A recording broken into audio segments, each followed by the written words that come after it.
سورہ علق، سورہ علق کا تعارف، مقام نزول۔ سورہ علق مکہ مکرمہ میں نازل ہوئی ہے۔ اکثر مفسرین کے نزدیک یہ سورت سب سے پہلے نازل ہوئی اور اس کی پہلی 5 آیتیں ما لم یعلم تک غار حرا میں نازل ہوئیں۔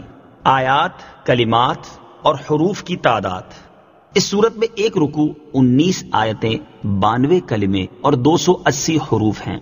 علق نام رکھنے کی وجہ: خون کے لوتھڑے کو عربی میں علق کہتے ہیں اور اس سورت کی دوسری آیت میں یہ لفظ موجود ہے، اس کی مناسبت سے اسے سورہ علق کہتے ہیں۔ اس سورت کا ایک نام سورہ اقرا بھی ہے اور یہ نام اس کی پہلی آیت کے شروع میں موجود لفظ اقرا کی مناسبت سے رکھا گیا ہے۔ سورہ علق کے مضامین: اس سورت کا مرکزی مضمون یہ ہے کہ اس میں ابو جہل کی شدید مذمت بیان کی گئی ہے اور اس میں یہ مضامین بیان ہوئے ہیں۔ نمبر 1، اس سورت کی ابتدا میں انسان کی تخلیق میں اللہ تعالیٰ کی حکمت بیان کی گئی کہ اسے کمزوری سے قوت کی طرف منتقل فرمایا۔ نمبر 2، قراءت اور کتابت کی فضیلت بیان کی گئی۔ نمبر 3، یہ بتایا گیا کہ انسان اللہ تعالیٰ کی نعمتوں کا شکر ادا نہیں کرتا اور مال و دولت کی وجہ سے تکبر کرتا ہے۔ نمبر 4، اللہ تعالیٰ کی اطاعت کرنے اور نماز پڑھنے سے روکنے والے کے بارے میں وعید بیان کی گئی۔ نمبر 5، اس سورت کے آخر میں ابو جہل کی مذمت بیان کی گئی اور اس کی دھمکیوں کا جواب دیا گیا اور اللہ تعالیٰ نے اپنے حبیب صلی اللہ تعالی علیہ وآلہ وسلم سے فرمایا کہ آپ اس کی دھمکیوں کی پرواہ نہ کریں۔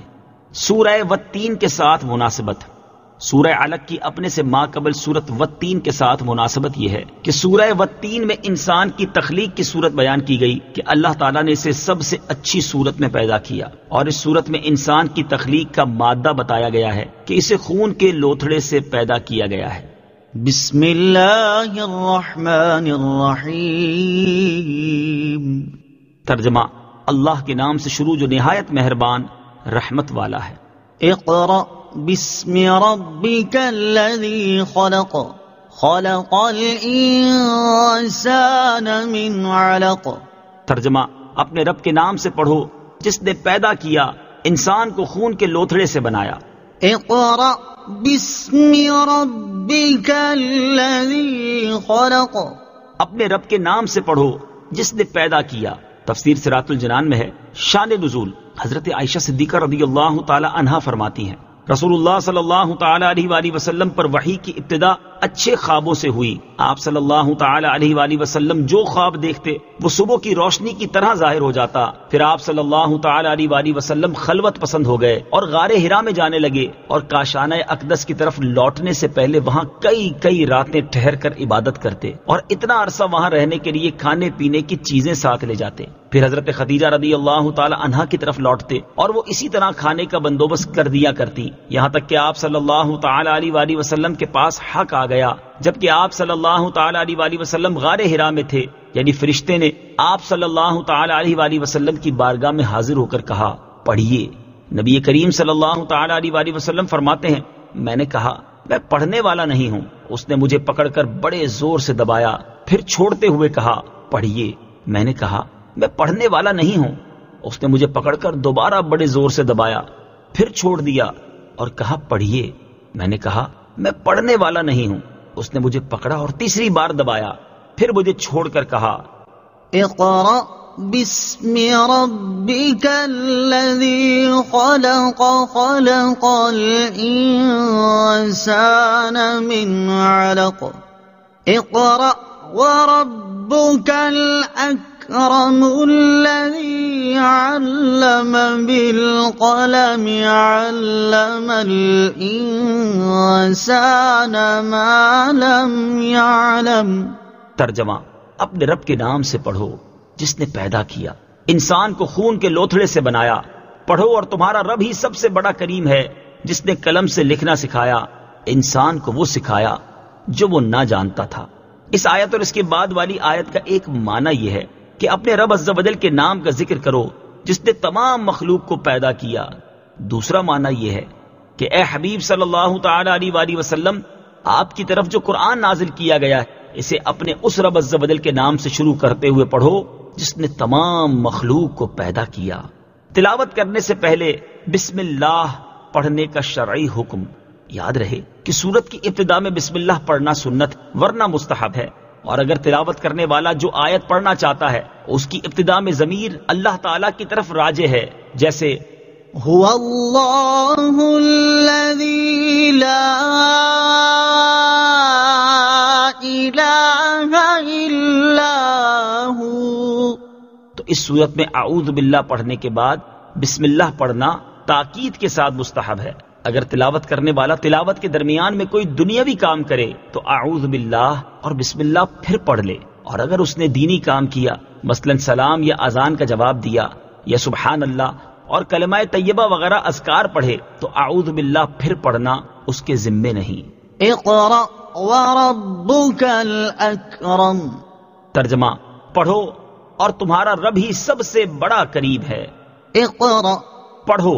تفسیر صراط الجنان میں ہے دوبارہ پڑھنے کا حکم تاکید کے لیے ہے، اور یہ بھی کہا گیا ہے کہ دوبارہ قرآت کے حکم سے مراد یہ ہے کہ تبلیغ اور امت کی تعلیم کے لیے پڑھیے۔ وربک الاکرم، اور تمہارا رب ہی سب سے بڑا کریم ہے۔ تفسیر صراط الجنان میں ہے یعنی اے حبیب صلی اللہ تعالی علیہ وآلہ وسلم، آپ کا رب عز و جل سب کریموں سے زیادہ کرم والا ہے۔ وہ اپنے بندوں کو نعمتیں عطا کرتا اور ان کی نافرمانیوں پر حلم فرماتا ہے۔ وہ اپنی نعمتوں کا انکار کرنے اور اپنے ساتھ کفر کرنے کے باوجود انہیں عذاب دینے میں جلدی نہیں فرماتا۔ الذی علم بالقلم علم الانسان ما لم يعلم۔ ترجمہ، جس نے قلم سے لکھنا سکھایا انسان کو وہ سکھایا جو وہ نہ جانتا تھا۔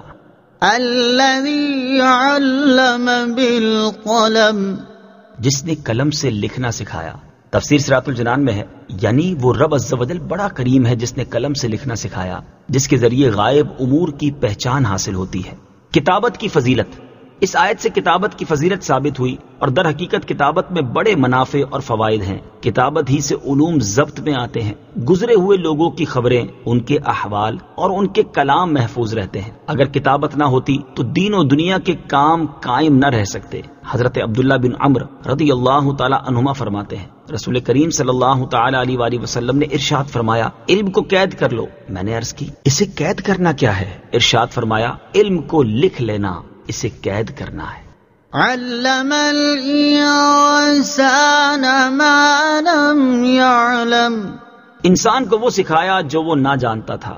تفسیر صراط الجنان میں ہے ایک قول یہ ہے کہ یہاں انسان سے حضرت آدم علیہ الصلوۃ والسلام مراد ہیں، اور جو انہیں سکھایا اس سے مراد اشیاء کے ناموں کا علم ہے، جیسا کہ دوسرے مقام پر اللہ تعالیٰ نے ارشاد فرمایا وعلم آدم الأسماء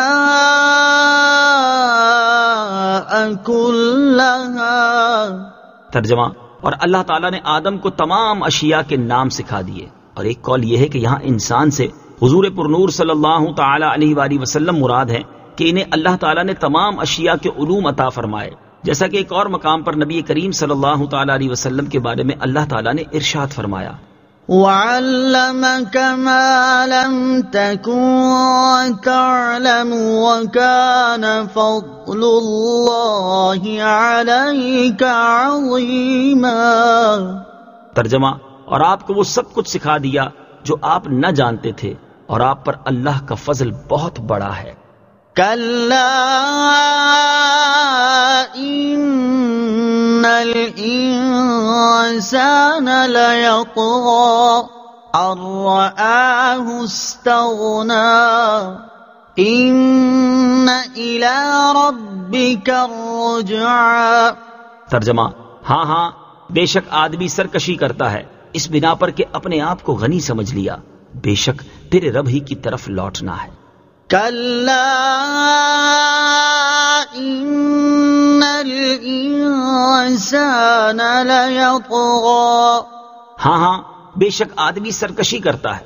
تفسیر صراط الجنان میں ہے ابو جہل کو کچھ مال ہاتھ آ گیا تو اس نے لباس، سواری اور کھانے پینے میں تکلفات شروع کر دیے، اور اس کا غرور و تکبر بہت بڑھ گیا۔ اس کے بارے میں اللہ تعالیٰ نے اس آیت اور اس کے بعد والی 2 آیات میں فرمایا کہ ہاں ہاں بے شک آدمی اس بنا پر سرکشی کرتا ہے کہ مال و دولت کی وجہ سے اس نے اپنے آپ کو اللہ تعالیٰ سے بے پرواہ سمجھ لیا۔ اے انسان، تجھے یہ بات پیش نظر رکھنی چاہیے اور سمجھنا چاہیے کہ تجھے اللہ تعالیٰ کی طرف لوٹنا ہے، تو تیری سرکشی و نافرمانی اور غرور و تکبر کا انجام عذاب ہوگا۔ سورہ علق کی آیت نمبر 6 تا 8 سے حاصل ہونے والی معلومات۔ ان آیات سے 3 باتیں معلوم ہوئیں۔ نمبر 1، مخلوق میں سے کوئی لمحہ بھر کے لیے بھی اللہ تعالیٰ سے بے نیاز نہیں، اور پوری مخلوق اپنی ہر حرکت اور سکون میں اپنے خالق و مالک کی محتاج ہے۔ نمبر 2، دنیا کی محبت اور مال پر تکبر غفلت کا سبب ہے۔ حضرت عون رضی اللہ تعالیٰ عنہ فرماتے ہیں، حضرت عبداللہ ابن مسعود رضی اللہ تعالیٰ عنہ نے فرمایا کہ 2 حریص سیر نہیں ہوتے، نمبر 1 علم والا، نمبر 2 دنیا والا، مگر دونوں برابر نہیں۔ علم والا تو اللہ تعالیٰ کی رضامندی بڑھا لیتا ہے اور دنیا والا سرکشی میں بڑھ جاتا ہے۔ پھر حضرت عبداللہ ابن مسعود رضی اللہ تعالیٰ عنہ نے یہ آیت تلاوت فرمائی، كلا إن الإنسان ليطغى أن رآه استغنى۔ ترجمہ، ہاں بے شک آدمی سرکشی کرتا ہے اس بنا پر کہ اپنے آپ کو غنی سمجھ لیا۔ اور دوسرے یعنی علم والے کے بارے میں یہ آیت تلاوت فرمائی، انما يخشى الله من عباده العلماء۔ ترجمہ، اللہ سے اس کے بندوں میں سے وہی ڈرتے ہیں جو علم والے ہیں۔ نمبر 3، مال و دولت اور منصب پر تکبر و غرور کرتے ہوئے جو لوگ اللہ تعالیٰ کے احکامات پر عمل نہیں کرتے ان کا انجام بہت برا ہے۔ أرأيت الذي ينهى عبدا إذا صلى۔ ترجمہ، کیا تو نے اس شخص کو دیکھا جو منع کرتا ہے بندے کو جب وہ نماز پڑھے؟ أرأيت الذي ينهى، کیا تو نے اس شخص کو دیکھا جو منع کرتا ہے؟ تفسیر صراط الجنان میں ہے، شان نزول، یہ آیتیں بھی ابو جہل کے بارے میں نازل ہوئیں۔ ابو جہل نے نبی کریم صلی اللہ تعالی علیہ وآلہ وسلم کو نماز پڑھنے سے منع کیا اور لوگوں سے کہا تھا کہ اگر میں انہیں ایسا کرتا دیکھوں گا تو معاذ اللہ گردن پاؤں سے کچل ڈالوں گا اور چہرہ خاک میں ملا دوں گا۔ ایک مرتبہ حضور پر نور صلی اللہ تعالی علیہ وآلہ وسلم نماز پڑھ رہے تھے کہ ابو جہل اسی فاسد ارادے سے آیا اور حضور اقدس صلی اللہ تعالی علیہ وآلہ وسلم کے قریب پہنچ کر الٹے پاؤں ہاتھ آگے بڑھائے ہوئے ایسے پیچھے بھاگا جیسے کوئی کسی مصیبت کو روکنے کے لیے ہاتھ آگے بڑھاتا ہے۔ اس کے چہرے کا رنگ اڑ گیا اور اعضاء کانپنے لگے۔ لوگوں نے اس سے کہا، تجھے کیا ہوا ہے؟ ابو جہل کہنے لگا، میرے اور محمد مصطفیٰ صلی اللہ تعالی علیہ وآلہ وسلم کے درمیان ایک خندق ہے جس میں آگ بھری ہوئی ہے اور دہشت ناک پرندے بازو پھیلائے ہوئے ہیں۔ سرکار دو عالم صلی اللہ تعالی علیہ وآلہ وسلم نے فرمایا، اگر وہ میرے قریب آتا تو فرشتے اس کا عضو جدا کر ڈالتے۔ اس آیت اور اس کے بعد والی آیت کا خلاصہ یہ ہے کہ اے حبیب صلی اللہ تعالی علیہ وآلہ وسلم، کیا آپ نے اس شخص کو دیکھا جو میرے کامل بندے کو نماز پڑھنے سے منع کرتا ہے؟ اللہ تعالیٰ کی اطاعت اور نماز پڑھنے سے روکنے کی وعید۔ بعض مفسرین فرماتے ہیں اس وعید میں ہر وہ شخص داخل ہے جو اللہ تعالیٰ کی اطاعت کرنے اور نماز پڑھنے سے روکے۔ ایک اور مقام پر اللہ تعالیٰ ارشاد فرماتا ہے، وَمَنْ أَظْلَمُ مِمَّن مَّنَعَ مَسَاجِدَ اللَّهِ أَن يُذْكَرَ فِيهَا اسْمُهُ وَسَعَىٰ فِي خَرَابِهَا أولئك ما كان لهم أن يدخلوها إلا خائفين لهم في الدنيا خزي ولهم في الآخرة عذاب عظيم۔ ترجمہ، اور اس سے بڑھ کر ظالم کون ہوگا جو اللہ کی مسجدوں کو اس بات سے روکے کہ ان میں اللہ کا نام لیا جائے اور ان کو ویران کرنے کی کوشش کرے۔ انہیں مسجدوں میں داخل ہونا مناسب نہ تھا مگر ڈرتے ہوئے ان کے لیے دنیا میں رسوائی ہے اور ان کے لیے آخرت میں بڑا عذاب ہے۔ یاد رہے کہ اس میں وہ صورتیں داخل نہیں جن میں کسی کو نماز پڑھنے یا عبادت کرنے سے روکنا جائز ہے، جیسے غصب کی ہوئی زمین میں نماز پڑھنے والے کو روکنا، مکروہ اوقات میں نماز پڑھنے والے کو روکنا، شوہر کا اپنی بیوی کو نفل نماز پڑھنے، نفلی روزہ اور نفلی اعتکاف کرنے سے روکنا وغیرہ۔ یوں ہی مالک غلام کو اور اجیر خاص کو نوافل سے روک سکتا ہے، مگر فقہا فرماتے ہیں کہ جو کراہت کے وقت نماز پڑھنے لگے تو اسے نماز سے نہ روکو، بعد میں مسئلہ سمجھا دو تاکہ اس آیت کی زد میں نہ آ جاؤ۔ مزید یہ کہ اور بھی کچھ لوگوں کو مسجد سے روکا جا سکتا ہے، جیسے ناسمجھ بچے یا دیوانے کو جسے پیشاب پخانے کی تمیز نہ ہو، جس کے منہ سے کچے پیاز یا لہسن یا حکا کی بو آ رہی ہو، جس کے جسم پر بدبودار زخم ہو، وہ بد مذہب جس کی مسجد میں آنے سے فساد ہو۔ أرأيت إن كان على الهدى أو أمر بالتقوى۔ ترجمہ، بھلا دیکھو تو اگر وہ ہدایت پر ہوتا یا پرہیزگاری کا حکم دیتا تو کیا ہی اچھا تھا۔ أرأيت إن كان على الهدى، بھلا دیکھو تو اگر وہ ہدایت پر ہوتا۔ تفسیر صراط الجنان میں ہے، اس آیت اور اس کے بعد والی آیت کا خلاصہ یہ ہے کہ اے حبیب صلی اللہ تعالی علیہ وآلہ وسلم، ذرا دیکھو تو اگر نماز سے روکنے والا وہ کافر ہدایت پر ہوتا اور دوسروں کو پرہیزگاری کا حکم دیتا تو وہ کتنے بلند مراتب حاصل کرتا۔ اگر ابو جہل ایمان قبول کر لیتا تو اسے یہ مراتب ملتے کہ وہ مومن ہوتا، پھر حضور اقدس صلی اللہ تعالی علیہ وآلہ وسلم کے دیدار سے صحابی بن جاتا، حضور پر نور صلی اللہ تعالی علیہ وآلہ وسلم کا عزیز ہو کر اللہ تعالیٰ کا پیارا بن جاتا، بیت اللہ شریف میں رہتا تھا، اس لیے ایک نیکی کا ثواب 1,00,000 پاتا، وہ قوم کا سردار تھا اور اس کی وجہ سے اس کے ماتحت لوگ بھی ایمان لے آتے تو ان سب کا ثواب بھی اسے ملتا۔ سورہ علق کی آیت نمبر 11 اور 12 سے حاصل ہونے والی معلومات۔ ان آیات سے 3 باتیں معلوم ہوئیں۔ نمبر 1، گزشتہ لوگوں کی سرکشی میں غور کرنے سے بھی ہدایت نصیب ہوتی ہے۔ نمبر 2، نبی کریم صلی اللہ تعالی علیہ وآلہ وسلم کے زمانے والوں کو ایمان کے ذریعے جو درجے نصیب ہو سکتے تھے وہ بعد والوں کے لیے ممکن نہیں۔ نمبر 3، بڑا بد نصیب وہ ہے جسے اللہ تعالیٰ اچھا موقع دے اور وہ اس سے فائدہ نہ اٹھائے۔ أرأيت إن كذب وتولى ألم يعلم بأن الله يرى كلا لئن لم ينته لنسفعا بالناصية ناصية كاذبة خاطئة۔ ترجمہ، بھلا دیکھو تو اگر اس نے جھٹلایا اور منہ پھیرا تو کیا حال ہوگا؟ کیا اسے معلوم نہیں کہ اللہ دیکھ رہا ہے؟ ہاں، اگر وہ باز نہ آیا تو ضرور ہم پیشانی کے بال پکڑ کر کھینچیں گے، وہ پیشانی جو جھوٹی خطا کار ہے۔ أرأيت إن كذب وتولى، بھلا دیکھو تو اگر اس نے جھٹلایا اور منہ پھیرا۔